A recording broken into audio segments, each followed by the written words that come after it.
I am Chris Gronowski, and I am the co-owner of Program Skate and Sound in Fullerton, California.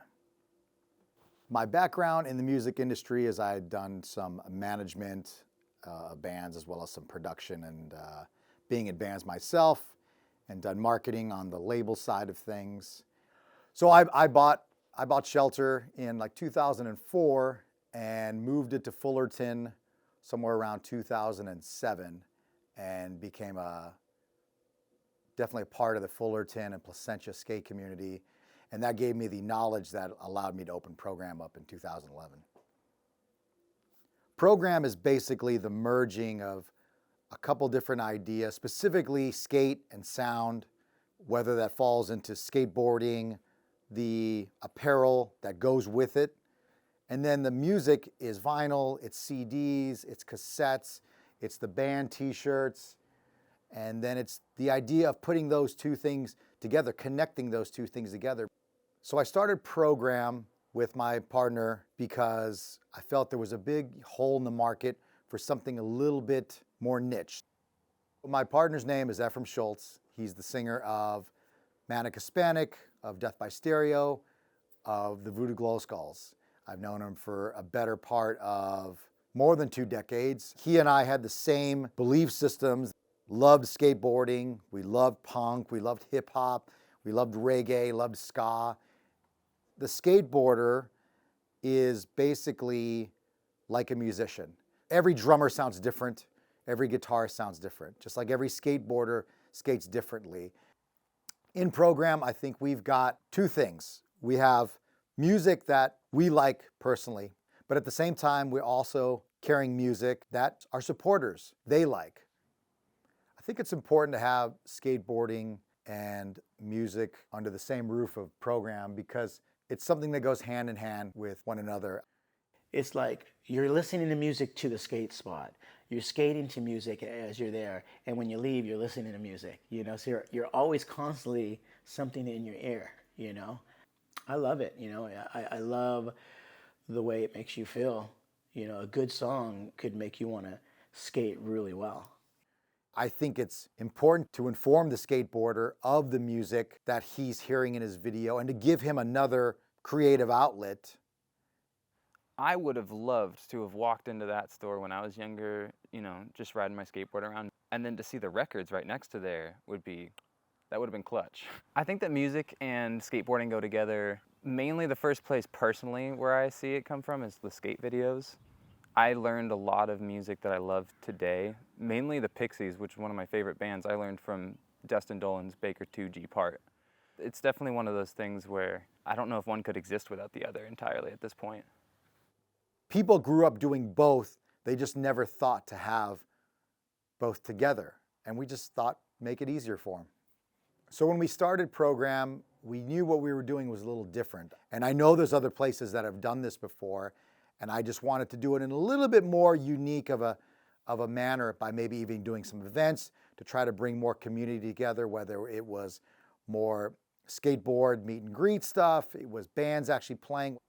I just hope that if we did it and we did it right, that maybe we did create something that was interesting and unique to Southern California and to these very vibrant skate and music communities that have really been known for both those things for a long time, but to kind of jam them together.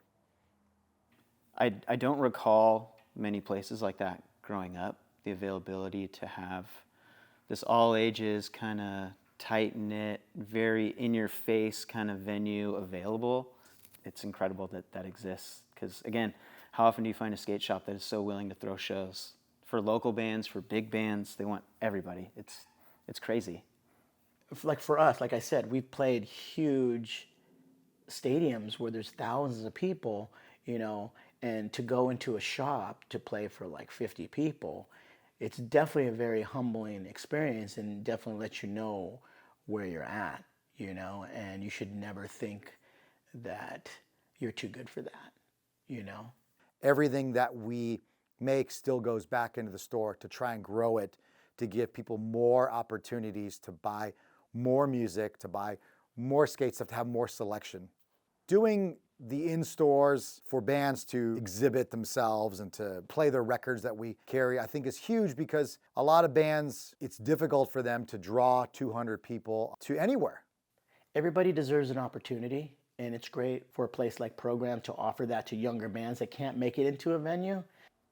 When they go to those markets and somebody says, oh, you only have 30 people that are going to come out to see you, 40 people, that's not a lot. And being in Program, that's great. Everybody's got to start somewhere. We're small at 1,000 square feet, and to have those people in here is great for them. It's very intimate. It's very accessible for everybody.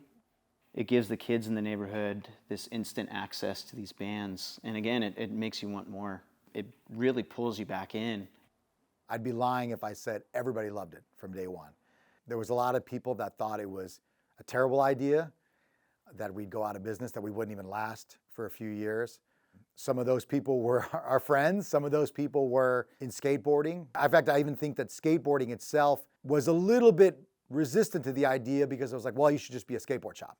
It being a skate shop actually kind of like disguises it being this legendary music venue. Like specifically from the DIY music venue standpoint, some people might think, oh, I'm just gonna go play in a skate shop or something. But if you actually, risk it for the biscuit, you see that it's only for those that are truly willing to explore within music to really find out its like true beauty.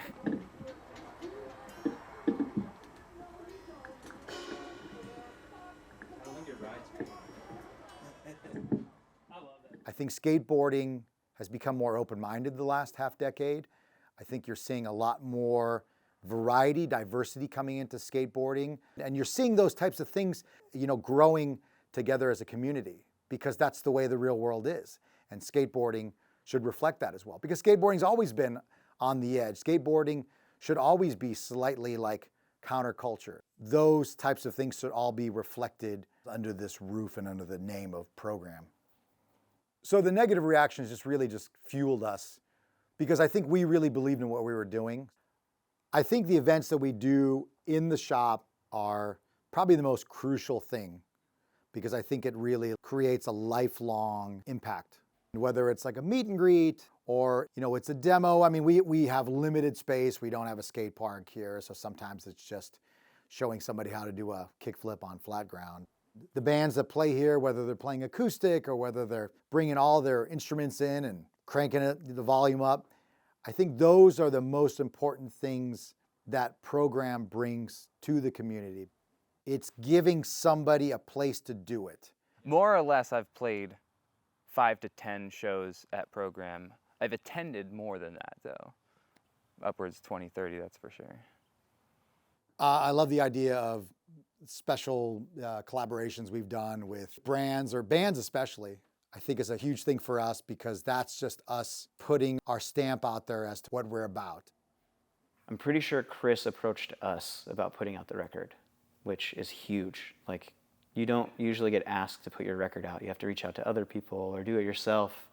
And it's neat that Chris and Ephraim want to approach bands that they enjoy and put out music into the world. Melted just put out a new record. It's called Self-Deflection. It came out on Open Door Records. And then Program also has their own music label called Program Sounds, and they put out their own variant of the record. Without putting out vinyl, there's no physicality to what we do. Otherwise, we're doing it ourselves. They've just been really supportive of the music scene, and they really love punk rock and hardcore, and we just fit the mold for them, I guess. On paper, we're just a shop, but I think that what we aspire to be is somewhere that really connects in something more that can hopefully create an impact long after a Program doesn't exist. It's very humbling to play in an environment like that, and it's really about the people that are there. And it just gives a chance for people who are fans of your music to be very intimate and be up close. So our shop is very small.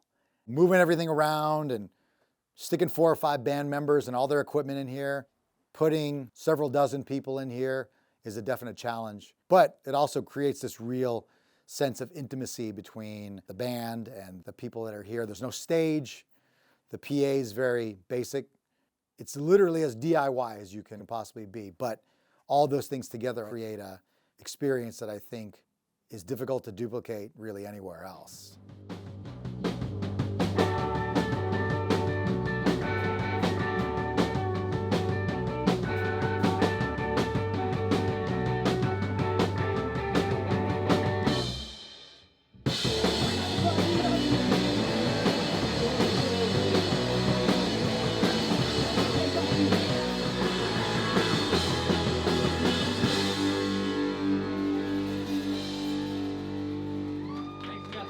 For you.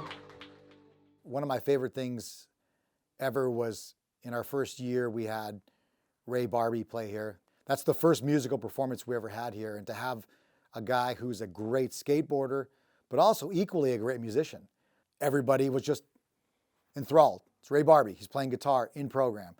Since then, there have been so many memorable things, whether it's Turnstile, it's The Casualties, Terror, Trapped Under Ice. I mean, there's so many bands here that I could go on for days and days and days. Steve Caballero was just here recently with his band Urethane. I mean, to see a guy who's on the Mount Rushmore of skateboarders playing guitar in here and playing it well is pretty mind-blowing.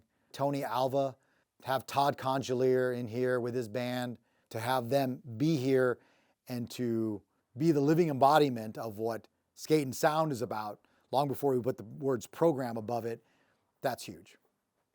I think a shop like Program brings a huge value to the core of what skateboarding and what music is all about, and it's bringing communities together.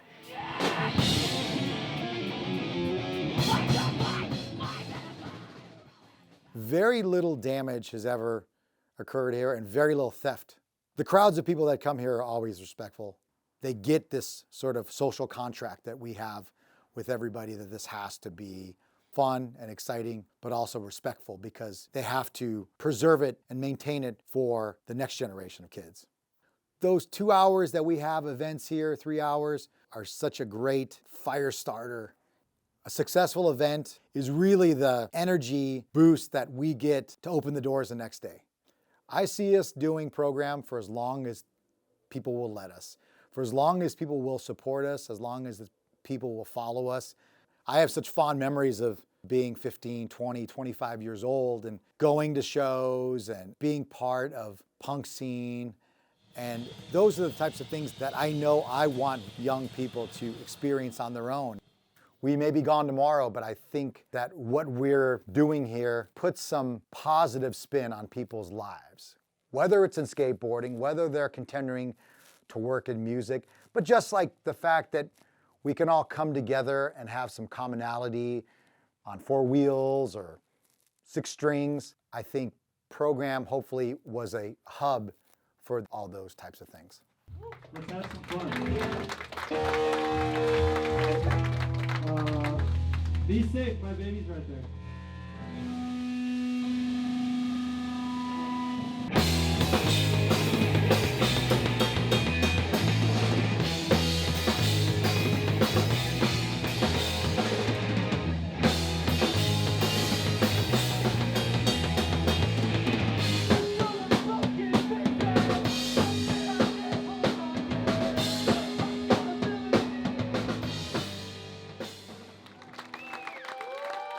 The reason the program exists was for our want to connect things together.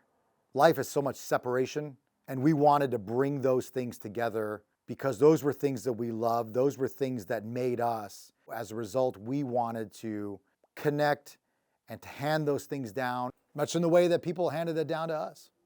And for maybe lack of a better word, to teach.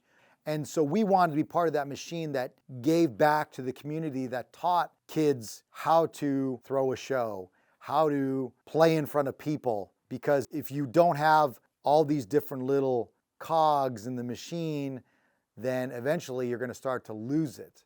And so we just wanted to be part of that helped to share, that helped to pass it down, that helped to teach kids about music, about skateboarding. Because eventually, everything can't be bought on the internet. Everything can't be shown on YouTube. Sometimes it has to just be experienced in real life.